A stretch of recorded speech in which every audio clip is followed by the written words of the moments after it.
Hello friends, welcome to elementary embedded engineering. आज हम अपना 69th पार्ट करने जा रहे हैं और इस पार्ट में हम मोनोस्टेबल की टाइमिंग के क्वेश्चन को एक्सप्लेन करेंगे। हम यहाँ पे अपनी टाइमिंग निकालेंगे, ठीक है।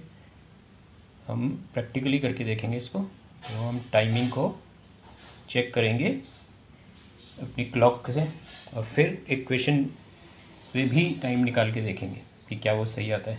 तो हम आगे बढ़ें उससे पहले फिर वही आपसे रिक्वेस्ट, चैनल में आप पहली बार आए हैं और अभी तक आपने सब्सक्राइब नहीं किया तो सब्सक्राइब कर दीजिए। आपका सब्सक्रिप्शन बहुत ही बहुमूल्य है आगे बढ़ने के लिए। और अगर आपको वीडियो अच्छी लग रही हैं, हमारी पीछे की वीडियो भी देखिए। अगर आपको वो अच्छी लगती हैं, आपको लगता है कि उससे किसी को फ़ायदा हो सकता है, तो वीडियोज़ को शेयर भी कीजिए, लाइक भी कीजिए। आपके कोई कमेंट हैं तो वो भी ज़रूर कीजिए। तो अब वीडियो में आगे बढ़ते हैं। तो ये मोनोस्टेबल सर्किट है, जो कि मैंने आपको बताया था कि मैं इस तरह के सर्किट को यूज़ करता हूँ, जो मैंने खुद ही बनाया था, ठीक है। तो पहले इसकी टाइमिंग देख लेते हैं। ये तो आपको पता ही है कैसे बना हुआ है, पीछे का वीडियो आप देखेंगे मोनोस्टेबल पे तो आपको इसकी और डिटेल पता लग जाएगी। इसकी टाइमिंग को चेक करते हैं। तो एक क्लॉक सेट कर देता हूँ मैं साइड में, ठीक है। और उस क्लॉक का जो स्टार्ट टाइम होगा जब हम इससे करेंगे, वो वाला स्टार्ट टाइम पहले से स्टार्ट करके रख देंगे, ठीक है। फिर इसको मैं स्टार्ट करूँगा तो उस समय से जो टाइम होगा वो वहाँ से लेके और जब ये एलईडी फिर बंद होगी उस तक के टाइम को हम कंसीडर करेंगे, ठीक है। तो मैं क्लॉक यहाँ पे लगा देता हूँ, ठीक है। ये मैंने यहाँ पर क्लॉक लगा दी है, ठीक है। अब यहाँ पे मैं इसको स्टार्ट करता हूँ, बाद में हम इसको चेक कर लेंगे। अब देखो कितनी देर तक ये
ठीक है।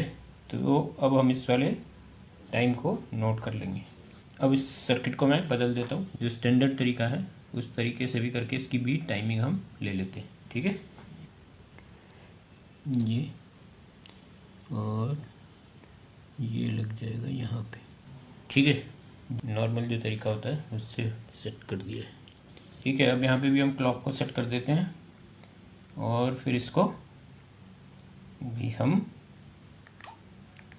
इसका भी टाइम ले लेते हैं,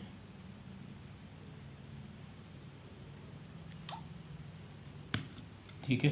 क्लॉक को हमने रीसेट कर दिया। अब क्लॉक स्टार्ट कर दिया हमने क्लॉक को, ठीक है। क्लॉक चल रही है और इसको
ठीक है, तो हमने दोनों की टाइमिंग्स ले लिए हैं अभी। तो अब इन टाइमिंग को हम इक्वेशन से कंपेयर करेंगे। अब ये देखो, जो मैंने अपनी तरीके से मोनोस्टेबल सर्किट बनाया है उसके हिसाब से जो टाइम हमें लग रहा है वो 106 यानी 106.2 सेकंड लग रहे हैं। यहाँ पे दिखा रहा है 1 मिनट 57 सेकंड, है ना, 57.6 1 मिनट 57.6 सेकंड में पूरा हुआ है ये। और हमने शुरू किया था वो 11.4 सेकंड में शुरू किया था। तो जब इसको माइनस कर देते हैं तो हमारा 106.2 सेकंड्स आते हैं। ठीक है, और ऐसे ही अब देखो, ये स्टैंडर्ड तरीका है जो कि 555 की जो डेटा शीट है उसमें जो तरीका बताया जाता है, जो हमने उसके हिसाब से किया है। तो हमारा 114.1 सेकंड ये आ रहा है। जब हमने किया था यहाँ पे, जो अपना फिनिश हुआ था 2 मिनट और 2 सेकंड में हमारा ये कंप्लीट हुआ था, और हमने शुरू किया था 7.9 सेकंड में। तो जब इसको हम माइनस कर देते हैं जहाँ से शुरू किया था और जब ख़त्म किया, तो हमारा जो टाइम कितना समय आ रहा है वो आ रहा है 114.4 सेकंड आ रहा है। ठीक है ना। तो ये टाइम 100 माइक्रोफेरेड का कैपेसिटर है और 1 मेगा ओम का रजिस्टर। ठीक है ना। तो इससे जब हम कर रहे हैं तो हमारे पास ये दो टाइम आते हैं। ठीक है ना। तो अब हम इसी को कैलकुलेट करते हैं, कैलकुलेशन करके, ठीक है, इक्वेशन के हिसाब से भी करेंगे। ठीक है, जो इसकी इक्वेशन होती है वो इक्वेशन क्या होती है वो आप नोट कर लो। ठीक है, ये इक्वेशन इसकी मोनोस्टेबल के लिए, मोनोस्टेबल मल्टी वाइब्रेटर विथ 555, इसके लिए जो इक्वेशन, टाइम की इक्वेशन है वो है 1.1 इंटू आर इंटू सी। तो आर क्या है? आर है रजिस्टर की वैल्यू, रजिस्टर की वैल्यू है ओम्स में, और सी है कैपेसिटर की कैपेसिटेंस। ठीक है, और ये फरेड में होती है। ठीक है ना। इसको कैपेसिटर अगर हमारा माइक्रो फरेड में है तो उसको हमें फरेड में चेंज करना होता है। ठीक ठीक है। तो अब यही जो इनकी जो वैल्यू थी उसको हम रखते हैं। तो जब इसको रखेंगे तो ये देखो 1.1 इंटू 1 मेगा ओम्स का रजिस्टर है। ठीक है ना। और कैपेसिटर हमारा है 100 माइक्रोफेरेड का। ठीक है।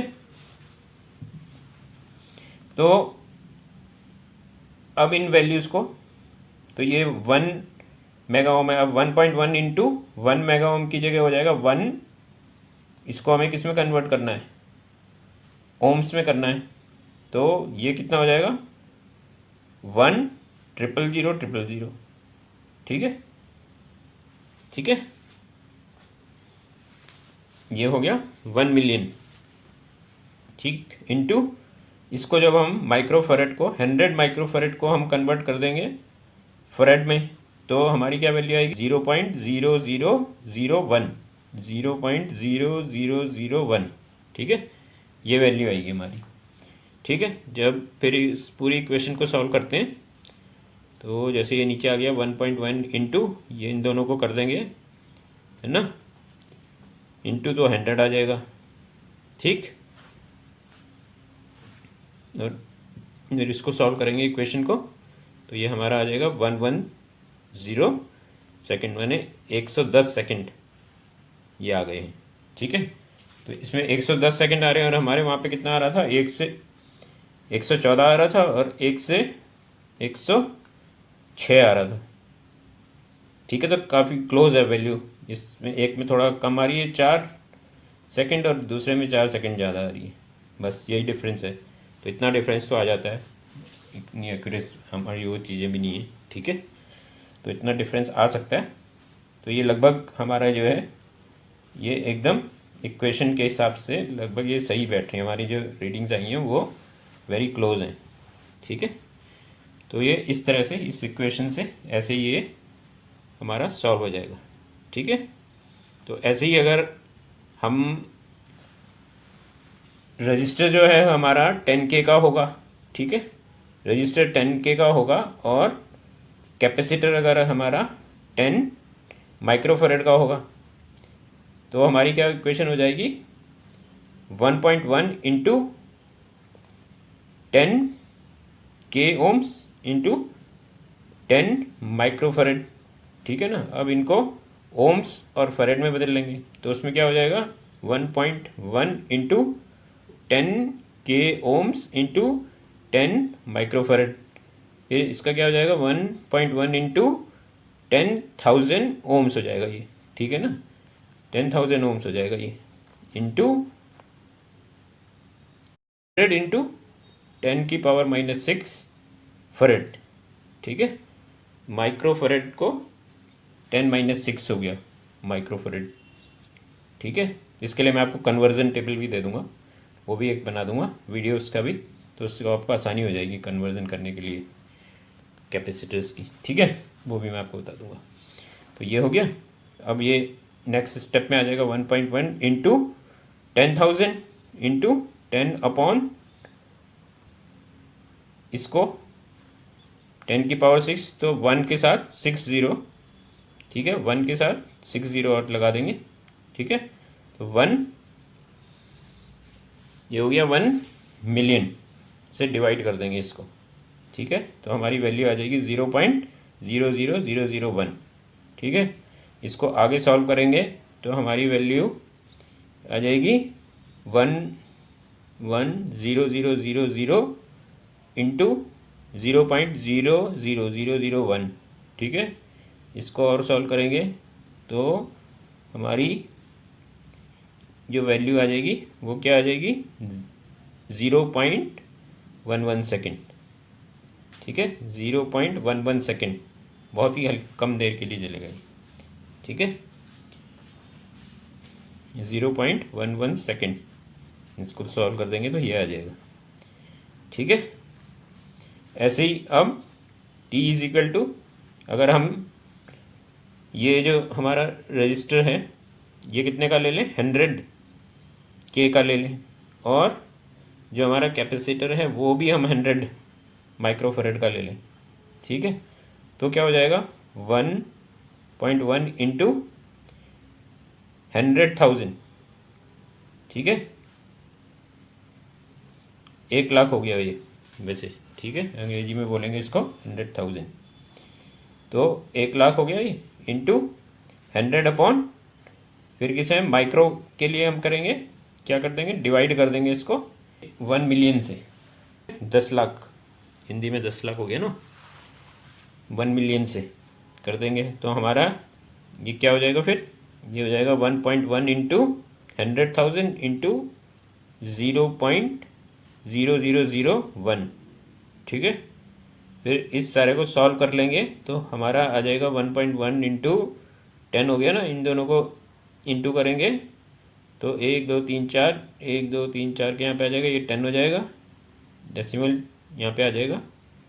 ठीक है, तो ये 10 हो जाएगा, इसको सॉल्व करेंगे तो 11 सेकेंड आ गया, 11 सेकेंड, इसको सॉल्व कर दिया तो ये क्या आ जाएगा, 11 सेकेंड। ठीक है, तो ये भी हो गया, हमने 3 उसकी इक्वेशन वो कर ली हैं। ठीक है, और ये वाला तो हमने कर ही लिया था। ठीक, आज के लिए फिर इतना ही, अगले वीडियो में फिर मिलते हैं। अब हम जो है एक प्रोजेक्ट बनाएंगे फिर अगला। ठीक है, सन ट्रैकर बनाएंगे। उससे क्या होगा, क्या करता है सन ट्रैकर, एक वीडियो, सन ट्रैकर जो है वो जैसे जहाँ जहाँ सूरज जाएगा उस तरफ कोई मूवमेंट होती रहेगी। ठीक है, वो बनाएंगे। तो फिर आपसे एक बार फिर वही रिक्वेस्ट कि हमारे चैनल को ज़रूर सब्सक्राइब कर दीजिए, आपका सब्सक्रिप्शन प्रमोशन के लिए बहुत ज़रूरी है। ठीक है, और शेयर भी कीजिए अगर आपको वीडियोस अच्छी लग रही हैं, आपको लगता है कि आसान तरीके से समझा रहे हैं और कई और लोगों को जो सीखना चाहते हैं उनको भी इससे मदद मिल सकती है। तो वीडियोस को ज़रूर शेयर कीजिए, और आपके कमेंट्स कोई हो तो वो भी ज़रूर कीजिए।